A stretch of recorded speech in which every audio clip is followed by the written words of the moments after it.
ስለ እመቤታችን ስዕለ አድኅኖ አንዳንድ ምስል ላይ የተገለጹትን ሁኔታዎችን እንመልከታቸው።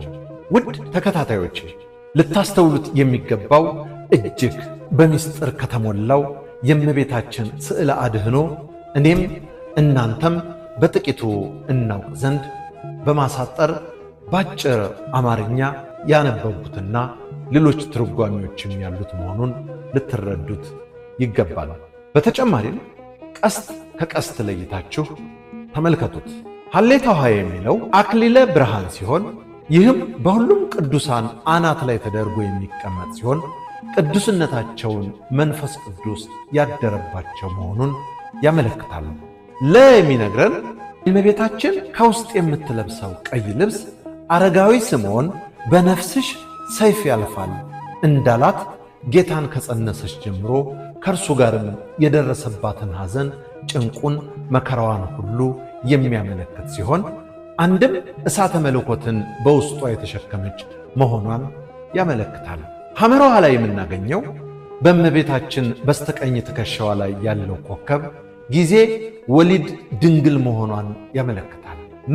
ስንመለከት የጌታ ሁለቱ ጣቶች ሁለቱን የጌታ ልደታት ማለትም አንደኛ ቅድመ ዓለም ካብ ያለ እናት፣ ሁለት ድኅረ ዓለም ያለ አባት ከእመቤታችን ከቅድስት ድንግል ማርያም መወለዱን ያመለክታል።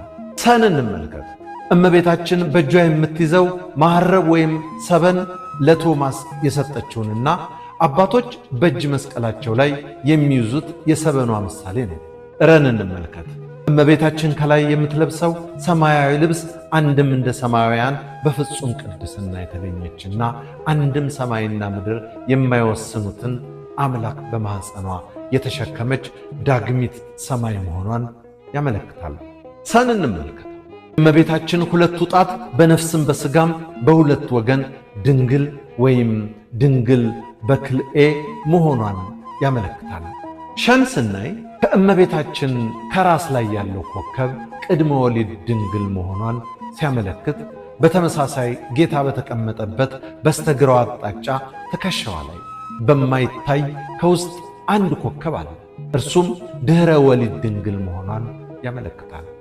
እንመልከት። በእመቤታችን ራስ ላይ ያለው ዘውድ አባቷ ዳዊት የወርቅ ልብሷን ተጎናጽፋና ተሸፋፍና ንግሥቲቱ በቀኝህ ትቆማለች እንዳለ ጌታን በመውለዷ የሰማይም የምድርም ንግሥት መሆኗን ያመለክታል። በላይ ያለውን አተኩረን እንመልከት። በእመቤታችን በልብሶቿ ላይ ያለው የወርቅ መጎናጸፊያ ቀድሞ በብሉይ ታቦተ ጽዮን በወርቅ ተለብጦ እንደነበረ አማናዊት ታቦት እመቤታችን በንጽሕናና በቅድስና ያጌጠች የተለበጠች መሆኗን ያመለክታል። እንመልከተው። በጌታ እጁ ላይ ያለው መጽሐፍ ጌታ እየዞረ ያስተማረው የወንጌል ምሳሌ አንድም ቸር እውነተኛ መምህርም እርሱ መሆኑን የሚያመለክት ነው። ተዋህዶ ሃይማኖቴ እንዳዘጋጀው፣ በለጠ እሸቴ ዘሀገረ ኢትዮጵያ እንዳቀረበው